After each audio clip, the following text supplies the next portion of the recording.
আয়াত ৩৬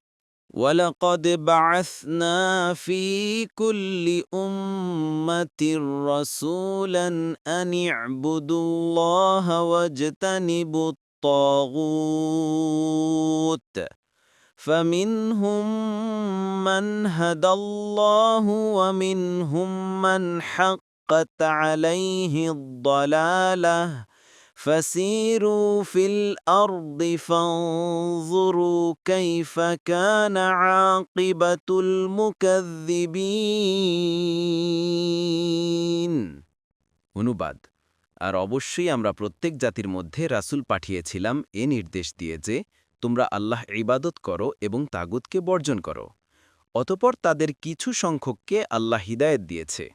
আর তাদের কিছু সংখ্যকের উপর পথভ্রংষ্টি সাব্যস্ত হয়েছিল কাজেই তোমরা জমিনে পরিভ্রমণ করো অতঃপর দেখে নাও মিথ্যারোপকারীদের পরিণাম কি হয়েছে তাফসির ১ নং ফুটনোটের বিবরণ এ আয়াত থেকে একটি সত্য স্পষ্টভাবে প্রমাণিত হচ্ছে যে প্রত্যেক নবীর মিশনই ছিল তাওহীদের সবাই তাওহীদের আহ্বান জানিয়েছেন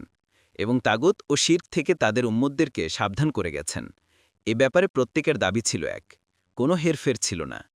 আদম নূহ মুসা ঈসা মোহাম্মদ সল্লু আলহিমসাল্লাম প্রত্যেকেই তাওহীদ তথা একমাত্র এক আল্লাহ ইবাদত করার আহ্বান জানিয়েছেন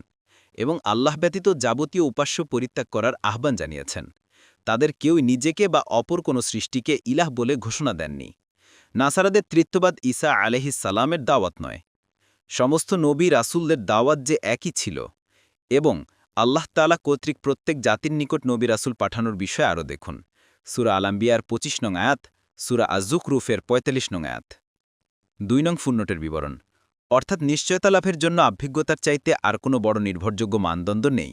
এখন তুমি নিজেই দেখে নাও মানব ইতিহাসের একের পর এক অভিজ্ঞতা কি প্রমাণ করছে আল্লাহর আযাব কার উপর এসেছে ফেরাউন ও তার দলবলের উপর না মূসা ও বনি ইসরাইলের উপর সালেকে যারা অস্বীকার করেছিল তাদের উপর না তাকে যারা মেনে নিয়েছিল তাদের উপর হুদ নূহ ও অন্যান্য নবীদেরকে যারা অমান্য করেছিল তাদের উপর না মুমিনদের উপর এই ঐতিহাসিক অভিজ্ঞতাগুলোর ফল কি এই দাঁড়িয়েছে যে আমার ইচ্ছাশক্তির কারণে যারা শিরক করার ও মন গড়া শরীয়ত গঠনের সুযোগ লাভ করেছিল তাদের প্রতি আমার সমর্থন ছিল বরং বিপরীত পক্ষে এই ঘটনাবলী স্পষ্টভাবে একথা প্রমাণ করছে যে উপদেশ ও অনুশাসন সত্ত্বেও যারা এসব গোমরাহির উপর ক্রমাগত জোর দিয়ে চলেছে আমার ইচ্ছাশক্তি তাদেরকে অপরাধ করার অনেকটা সুযোগ দিয়েছে তারপর তাদের নৌকা পাপে ভরে যাওয়ার পর ডুবিয়ে দেওয়া হয়েছে দেখুন ইবনে কাসির ফাতহুল কাদির